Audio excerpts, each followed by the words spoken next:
যখনই আমরা তরমুজের সাথে চিনি অ্যাড করে নিই তখনই আর নাম হয়ে যায় শরবতে মোহাব্বত। সো আমার আজকের রেসিপিতে শেয়ার করছি শরবতে মোহাব্বতের নিউ ভার্সন বলতে পারেন। বিশেষ করে রোজা মাসে ইফতারের সময় এই টাইপের জুস খেতে আমরা ভীষণ পছন্দ করি, আর নিঃসন্দেহে হেলদি একটি রেসিপি। তাহলে চলুন রেসিপিটি শুরু করা যাক। প্রথমে আমি কিছুটা বাদাম নিয়ে নিচ্ছি। আজকের এই জুস রেসিপি মূলত আমরা 6 জনের জন্য তৈরি করছি। আপনারা যদি আরও বেশি পরিমাণে তৈরি করতে চান অবশ্যই একটু বেশি পরিমাণে সব কিছু ইউজ করতে হবে। দিয়ে দিলাম কেশনাট বা কাজু বাদাম, দিয়ে দিচ্ছি পিস্তাশিও বা পেস্তা বাদাম। বাদাম অবশ্যই আপনাদের পছন্দ মতো, আমি এখানে 100 গ্রাম করে ইউজ করছি। তারপরে দিয়ে দিচ্ছি খেজুর। খেজুর এইখানে 300 গ্রামের মতো আছে। পানিযুক্ত মিক্সিং বলে আমি সবগুলো উপাদান নিয়ে নিচ্ছি। রোজার ইফতারে যদি আমরা 2-1 দিন পর পর এই টাইপের জুস রাখি তাহলে কিন্তু স্বাস্থ্যের জন্য অনেক ভালো।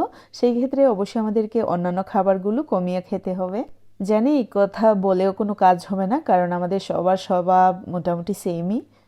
বাংলাদেশের আমি মনে করি 99.99% মানুষ যখন পেট ভরে খেয়ে নেয় ইফতারের সময়, ভাবে যে পরের দিন ইফতারে কিন্তু আমরা খুব বেশি একটা খাবো না, অল্প পরিমাণে খাবো।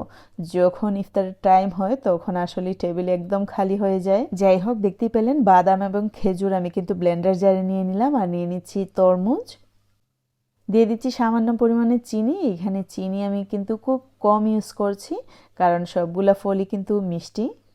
এখন সমস্ত উপকরণ খুব ভালো করে ব্লেন্ড করে নিতে হবে।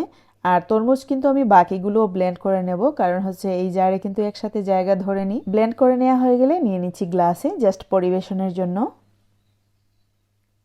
তো দেখতেই পেলেন এর কালারটা কেমন হয়েছে। আর এই রেসিপি নিঃসন্দেহে হেলদি একটি রেসিপি। আশা করি ইফতারে বিশেষ করে ট্রাই করতে ভুলবেন না। এক গ্লাস খেলেই আশা করি খিদা তো কমে আসবেই, আর একদম মন প্রাণ ঠান্ডা করে দেবে। আশা করি আপনাদের অনেক ভালো লেগেছে। ভালো লাগলে লাইক কমেন্ট শেয়ার করতে ভুলবেন না। আমার চ্যানেলের সাথেই থাকবেন। যারা ফেসবুকে দেখছেন আমার পেজটি ফলো করতে ভুলবেন না। আর হ্যাঁ, এই শরবতটুকু ঠান্ডা করে অবশ্যই খাবেন, তাহলে খুব বেশি ভালো লাগবে।